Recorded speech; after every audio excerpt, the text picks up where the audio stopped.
ಕುಂಭಮೇಳವು ಭಾರತದಲ್ಲಿ ನಡೆಯುವ ವಿಶ್ವ ಪ್ರಸಿದ್ಧ ಒಂದು ಧಾರ್ಮಿಕ ಉತ್ಸವ ಆಗಿದೆ. ಇದು ಪ್ರಮುಖವಾಗಿ ಹಿಂದೂ ಧರ್ಮದ ಅತ್ಯಂತ ಪವಿತ್ರ ಮತ್ತು ಪ್ರಾಚೀನ ಆಚರಣೆಗಳಲ್ಲಿ ಒಂದಾಗಿದೆ.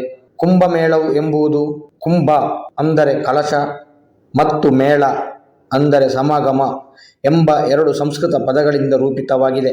ಇದರ ಇತಿಹಾಸ ಮತ್ತು ಉತ್ಸವದ ಸಾಂಸ್ಕೃತಿಕ ಧಾರ್ಮಿಕ ಮಹತ್ವವು ಭಾರತದಲ್ಲಿ ಅತ್ಯಂತ ಮಹತ್ವವನ್ನು ಪಡೆದಿದೆ. ಕುಂಭಮೇಳದ ಮೂಲವು ಪೌರಾಣಿಕ ಕಥೆಯಾದ ಸಮುದ್ರ ಮಥನದೊಂದಿಗೆ ಸಂಬಂಧಿಸಿದೆ. ದೇವತೆಗಳು ಮತ್ತು ದಾನವರು ಅಮೃತದ ಕಳಶವನ್ನು ಪಡೆಯಲು ಕ್ಷೀರಸಾಗರವನ್ನು ಮಥಿಸಿದರು. ಆಗ ಹುಟ್ಟಿದ ಅಮೃತವನ್ನು ಕಾಪಾಡಲು ದೇವತೆಗಳು ಜಗತ್ತಿನ ಹಲವಾರು ಕಡೆಗಳಿಗೆ ಓಡಾಡಿದರು. ಅವರು ಈ ರೀತಿ ಓಡಾಡುವಾಗ ಕೆಲವು ಸ್ಥಳಗಳಲ್ಲಿ ಅಮೃತದ ಹನಿಗಳು ಚೆಲ್ಲಿದವು. ಆ ಸ್ಥಳಗಳೇ ಕುಂಭಮೇಳ ನಡೆಯುವ ಪವಿತ್ರ ತೀರ್ಥಕ್ಷೇತ್ರಗಳು ಎಂದು ಭಾವಿಸಲಾಗಿದೆ. ಕುಂಭಮೇಳವು ಪ್ರತಿ 12 ವರ್ಷಗಳಿಗೊಮ್ಮೆ ಭಾರತೀಯ ಮೂಲದ 4 ಪವಿತ್ರ ತೀರ್ಥಕ್ಷೇತ್ರಗಳಲ್ಲಿ ನಡೆಯುತ್ತದೆ. ಅಂದರೆ ಅಮೃತ ಚೆಲ್ಲಿದ 4 ಕ್ಷೇತ್ರಗಳು. 1 ಪ್ರಯಾಗರಾಜ್, ಇಲ್ಲಿ ಗಂಗಾ, ಯಮುನಾ ಮತ್ತು ಸರಸ್ವತಿ ನದಿಯ ಸಂಗಮ. 2 ಹರಿದ್ವಾರ, ಗಂಗಾ ನದಿಯ ತೀರದಲ್ಲಿ. 3ನೇದು ಉಜ್ಜಯಿನಿ, ಕ್ಷಿಪ್ರಾ ನದಿಯ ತೀರದಲ್ಲಿ ನಡೆಯುತ್ತದೆ. 4ನೇದು ನಾಸಿಕ್, ಗೋದಾವರಿ ನದಿಯ ತೀರದಲ್ಲಿ. ಈ ಕುಂಭಮೇಳ ಚಕ್ರವು ವಿವಿಧ ಸ್ಥಳಗಳಲ್ಲಿ 3 ವರ್ಷಗಳ ಅಂತರದಲ್ಲಿ ನಡೆಯುತ್ತದೆ. ಅರ್ಧ ಕುಂಭಮೇಳ ಮತ್ತು ಪೂರ್ಣ ಕುಂಭಮೇಳ.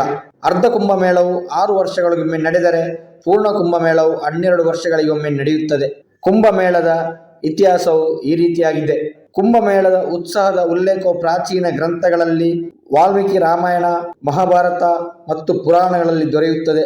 ಆಧುನಿಕ ದಾಖಲೆಗಳು ಯಾವುದೆಂದರೆ 7ನೇ ಶತಮಾನದ ಚೀನಾದ ಯಾತ್ರಿಕ ಯೂನ್ ಸಾಂಗ್ ತನ್ನ ಪ್ರವಾಸದಲ್ಲಿ ಹರ್ಷವರ್ಧನನ ಕಾಲದಲ್ಲಿ ನಡೆದ ಉತ್ಸವವನ್ನು ದಾಖಲಿಸಿರುತ್ತಾನೆ. ಕುಂಭಮೇಳದಲ್ಲಿ ಜಗತ್ತಿನ ಅತಿ ದೊಡ್ಡ ಶ್ರದ್ಧಾಳುಗಳ ಸಮಾಗಮವಾಗಿದೆ. ಅಲ್ಲಿ ಲಕ್ಷಾಂತರ ಭಕ್ತರು ತೀರ್ಥ ಸ್ನಾನ ಮಾಡಿ ಪಾಪ ಮುಕ್ತರಾಗುವುದಾಗಿ ನಂಬುತ್ತಾರೆ.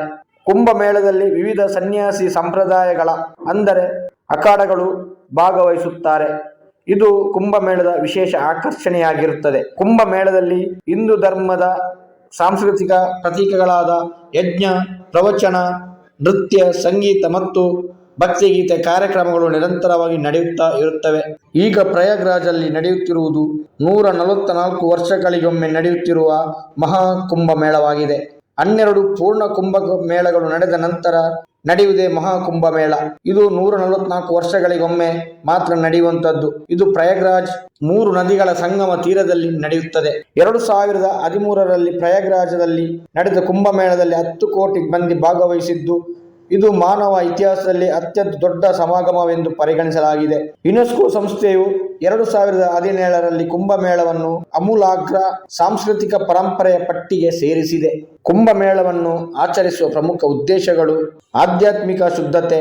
ಪವಿತ್ರ ನದಿಗಳಲ್ಲಿ ತೀರ್ಥಸ್ನಾನ ಮಾಡುವ ಮೂಲಕ ಭಕ್ತರು ತಮ್ಮ ಪಾಪಗಳನ್ನು ತೊಳೆದು ಶುದ್ಧರಾಗಲು ಮತ್ತು ಮೋಕ್ಷವನ್ನು ಪಡೆಯಲು ಬಯಸುತ್ತಾರೆ.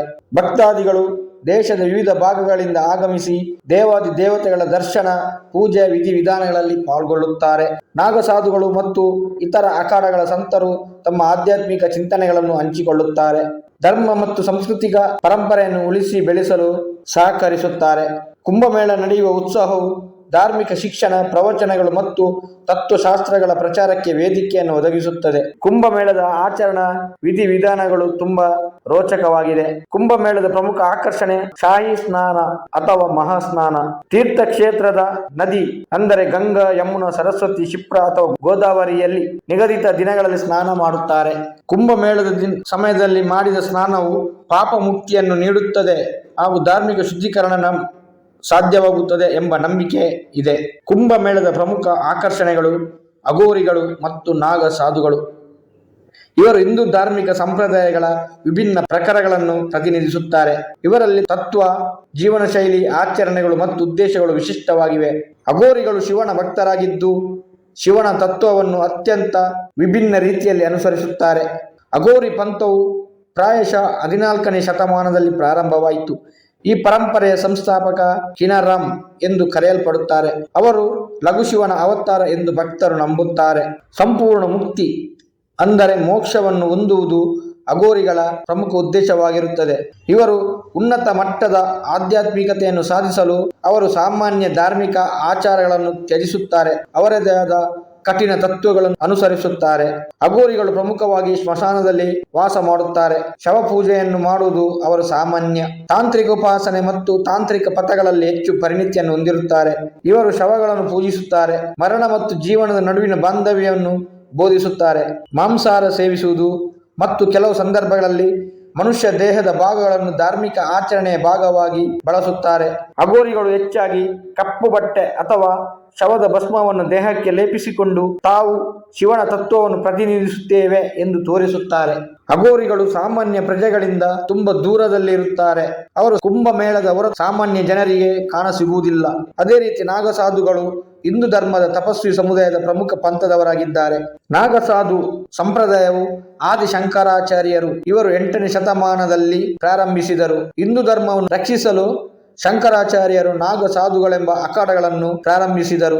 ಇವರು ಶಿವನ ಯೋಗ ಸ್ವರೂಪವನ್ನು ಅನುಸರಿಸುತ್ತಾರೆ. ಇವರು ಕೂಡ ಧಾರ್ಮಿಕ ಪ್ರವಚನ, ಆಯುಧ ಪ್ರದರ್ಶನ ಮತ್ತು ಹಿಂದೂ ಸಂಸ್ಕೃತಿಯನ್ನು ರಕ್ಷಣೆ ಮಾಡುವುದು ಪ್ರಮುಖ ಉದ್ದೇಶ ಆಗಿರುತ್ತದೆ.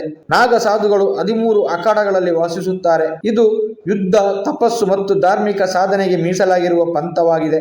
ನಾಗ ಸಾಧುಗಳು ಸಣ್ಣ ಬಟ್ಟೆ ಅಥವಾ ಬಟ್ಟೆ ಇಲ್ಲದೆ ನಗ್ನರಾಗಿಯೇ ಹೆಚ್ಚಾಗಿ ಇರುತ್ತಾರೆ. ಅಂದರೆ ನಾಗಸಾಧುಗಳಾದವರು ಸರ್ವಸ್ವವನ್ನು ತ್ಯಾಗ ಮಾಡಿದವರು. ಇವರು ಶೀತ, ಉಷ್ಣ ಅಥವಾ ಯಾವುದೇ ಪ್ರಕೃತಿಗೆ ಹೊಂದಿಕೊಂಡು ಜೀವನ ಮಾಡುತ್ತಾರೆ. ತಮಗೆ ಬೇಕಾದ ಹಾಗೆ ತಮ್ಮ ದೇಹವನ್ನು ನಿಯಂತ್ರಣದಲ್ಲಿ ಇಟ್ಟುಕೊಂಡು ಬದುಕುವ ಕಲೆ ಈ ನಾಗಸಾಧುಗಳಿಗೆ ಸಿದ್ಧಿಸಿರುತ್ತದೆ. ಇವರು ದೀರ್ಘಕಾಲದ ತಪಸ್ಸು ಮತ್ತು ಯೋಗ ಮಾಡುವುದರಿಂದ ಅದು ಅವರಿಗೆ ಸಿದ್ಧಿಸುತ್ತದೆ. ನಾಗಸಾಧುಗಳು ಹೆಚ್ಚಾಗಿ ತ್ರಿಶೂಲಧಾರಿಗಳಾಗಿರುತ್ತಾರೆ ಅಥವಾ ಕಟಾರಿಗಳನ್ನು ಹೊಂದಿರುತ್ತಾರೆ. ಯುದ್ಧ ಕಲೆಯಲ್ಲಿಯೂ ಇವರು ಹೆಚ್ಚು ಪರಿಣಿತಿಯನ್ನು ಹೊಂದಿರುತ್ತಾರೆ. ನಾಗಸಾಧುಗಳು ದೇಹಕ್ಕೆ ಭಸ್ಮವನ್ನು ಲೇಪಿಸಿಕೊಂಡಿರುತ್ತಾರೆ, ಉದ್ದನೆ ಜಟೆಯನ್ನು ಹೊಂದಿರುತ್ತಾರೆ. ನಾಗಸಾಧುಗಳು ಮತ್ತು ಅಘೋರಿಗಳ ತತ್ವದಲ್ಲಿ ಸರ್ವಸಾಮಾನ್ಯ ಒಂದೇ ಆಗಿರುತ್ತದೆ. ಇಬ್ಬರು ಶಿವನ ಭಕ್ತರಾಗಿರುತ್ತಾರೆ. ನಾಗಸಾಧುಗಳು ಮತ್ತು ಅಘೋರಿಗಳು ಹಿಂದೂ ಧರ್ಮದ ರಕ್ಷಣೆಗಾಗಿ ಪಣ ತೊಟ್ಟಿರುತ್ತಾರೆ.